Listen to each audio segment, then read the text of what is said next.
कोई ऐसा पत्रकार और व्यक्ति 85 आदमी शराब से मरे, सबके मैंने 25-25 हजार रुपया मदद की। कोई ऐसा व्यक्ति नहीं होगा जिसकी मदद हमने नहीं की होगी।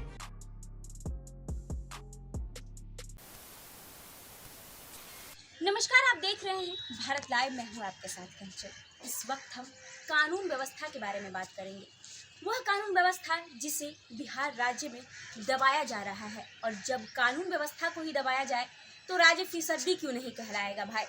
क्यों नहीं राज्य को फिसदी कहा जाएगा? और नीति आयोग की रिपोर्ट में जहां राज्य फिसदी घोषित हुआ है तो विपक्षी दल बौखला गए हैं, लेकिन जब कानून व्यवस्था को ही दबा दिया जाएगा तो राज्य फिसदी ही कहलाएगा। आपको बता दें कि आए दिन बिहार में जो कानून व्यवस्था है, चाहे वो पुलिस पदाधिकारी को दबाया जा रहा है। आपने देखा होगा कि विधानसभा का वो जीवेश मिश्रा का जो मुद्दा रहा, जिसमें पुलिसकर्मी की गाड़ी पहले चली गई, उस पर मंत्री जी बौखला गए। वहीं कहीं ना कहीं पुलिस प्रशासन को दबाया जा रहा है। लेकिन उसके बाद जो अब एक नया मुद्दा सामने आ रहा है, जो पहले भी पुलिस प्रशासन हो, पत्रकार हो, जज हो, ये ही राज्य की कानून को व्यवस्थित करते हैं, राज्य की कानून को देखते हैं। जहां पुलिस कानून की रक्षा करती है तो वहीं कहीं ना कहीं पत्रकार भी कानून की रक्षा करने में उनका सहयोग होता है। वो सभी कानून को, सभी जगह के न्यूज़ को एक दूसरे में प्रसारित करते हैं, सवाल पूछते हैं, राजनीतिक दलों से सवाल पूछते हैं, सभी का पर्दाफाश करते हैं, अपराधियों की गिरोह का पर्दाफाश करते हैं, जिसको लेकर उन्हें इसकी सजा भुगतनी पड़ रही है। बिहार राज्य में आए दिन पत्रकार की हत्याएं हो रही हैं। आपको बता दें कि सबसे पहले पूर्णिया में जो रिंटू सिंह की हत्या हुई, जिस पत्रकार की हत्या हुई, उसके बाद जो दूसरा मामला आया मधुबनी से अविनाश हत्याकांड के बारे में आपने सुना ही होगा, जिसका अध जला शरीर सड़क किनारे मिला था। कितना यह दर्दनाक बात है। जहां पत्रकार अविनाश की क्या गलती थी? उनकी बस यही गलती थी कि वो आए दिन जो फर्जी डॉक्टर है उनका पर्दाफाश कर रहे थे, फर्जी क्लिनिक का पर्दाफाश कर रहे थे, जिसके कारण उन्हें ये सजा भुगतनी पड़ी। उन्होंने अपने फेसबुक पोस्ट में वो लिस्ट जारी किया था जिसमें फर्जी क्लिनिक का पर्दाफाश हो रहा था, जिसको लेकर अगले ही दिन उनकी हत्या हो गई।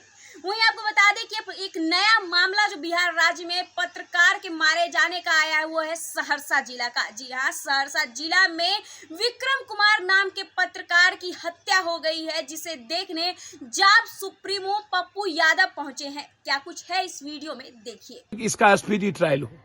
हमारे पत्रकार की हत्या हुई है सर, मैं लगातार बिहार में, आप याद करिए, कोई ऐसा पत्रकार और व्यक्ति 85 आदमी शराब से मरे, सबके मैंने 25-25 हजार रुपया मदद की। कोई ऐसा व्यक्ति नहीं होगा जिसकी मदद हमने नहीं की होगी।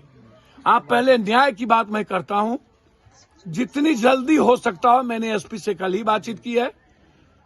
मैं कोशिश करूंगा कि ये इसकी टीम गठित हो और अविलंब स्पीडी ट्रायल इसमें हो और उसकी सजा हो, और इस परिवार को कम से कम जीवन यापन के लिए 20 लाख रुपया सरकार दे। एक परिवार को नौकरी दे, उसकी बच्ची को, उसकी पत्नी को, किसी भी कीमत पर, क्योंकि अब इस घर में कोई नहीं बचा।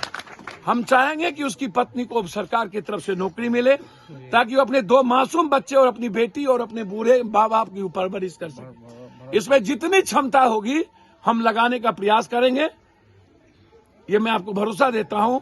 इस परिवार के साथ तब तक रहेंगे जब तक एक बेटे की तरह, यदि वो पत्रकार इस परिवार का बेटा था तो आज से मैं इस घर का बेटा हूं। ये मैं आपको कह के जा रहा हूं, भरोसा रहे। सर एक सवाल है, बेफिक्र रहिए। सर विक्रम कुमार भारती की जब एक्सीडेंट हुआ, उनके बाद विक्रम कुमार भारती के द्वारा सौर थाना फोन किया गया, लेकिन थाना अध्यक्ष बताता है ऐसा बात नहीं है, हमको फोन नहीं आया। भैया, मैं आप इसका स्पीडी ट्रायल हो। हमारे पत्रकार की हत्या हुई है सर, मैं लगातार बिहार में, आप याद करिए, कोई ऐसा पत्रकार और व्यक्ति 85 आदमी शराब से मरे, सबके मैंने 25-25 हजार रुपया मदद की। कोई ऐसा व्यक्ति नहीं होगा जिसकी मदद हमने नहीं की होगी। आप पहले न्याय की बात मैं करता हूं, जितनी जल्दी हो सकता हो। मैंने एसपी से कल ही बातचीत की है। मैं कोशिश करूंगा कि ये इसकी टीम गठित हो और अविलंब स्पीडी ट्रायल इसमें हो और उसकी सजा हो, और इस परिवार को कम से कम जीवन यापन के लिए 20 लाख रुपया सरकार दे। एक परिवार को नौकरी दे उसकी बच्ची को, उसकी पत्नी को किसी भी कीमत पर, क्योंकि अब इस घर में कोई नहीं बचा। हम चाहेंगे कि उसकी पत्नी को सरकार की तरफ से नौकरी मिले ताकि वो अपने 2 मासूम बच्चे और अपनी बेटी और अपने बूढ़े माँ बाप की परवरिश कर सके। इसमें जितनी क्षमता होगी हम लगाने का प्रयास करेंगे। ये मैं आपको भरोसा देता हूं। इस परिवार के साथ तब तक रहेंगे जब तक एक बेटे की तरह, यदि वो पत्रकार इस परिवार का बेटा था तो आज से मैं इस घर का बेटा हूं, ये मैं आपको कह के जा रहा हूं। भरोसा रहे। सर एक सवाल है। बेफिक्र रहिए। सर विक्रम कुमार भारती की जब एक्सीडेंट हुआ उनके बाद विक्रम कुमार भारती के द्वारा सौर थाना फोन किया गया, लेकिन थाना अध्यक्ष बताता है ऐसा बात नहीं है, हमको फोन नहीं आया। भैया मैं आपने वीडियो में साफ तौर पे देखा किस तरह से पत्रकार की निर्मम हत्या के बाद उनके परिवार रोते बिलखते नजर आ रहे हैं। उनके परिवार में एक ही आदमी था जो काम करता था, जिससे उनका घर चलता था, जीवन चलता था, लेकिन आज वो भी छिन गया।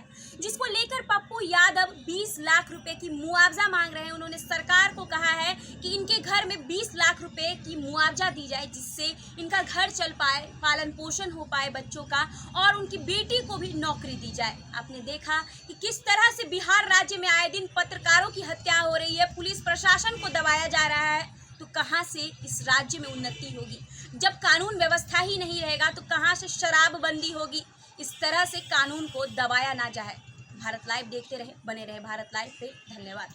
अगर ये वीडियो पसंद आई और वह बिहार के राजनीति और बिहारियत से सरोकार रखेनी तो सब्सक्राइब बटन दबा के चैनल के सब्सक्राइब कर ली। ओजे एगो घंटी बा, ओकरा बटन दबा देला से कुल सटीक और मारक खबर रुआ मुफ्त में मिल जाई। अगर रुआ पत्रकारिता के हमनी के नया प्रयोग में सहयोग कर चाहतानी तो ज्वाइन बटन दबा दी। पेटीएम नंबर नोट कर ली 9386816700। धन्यवाद।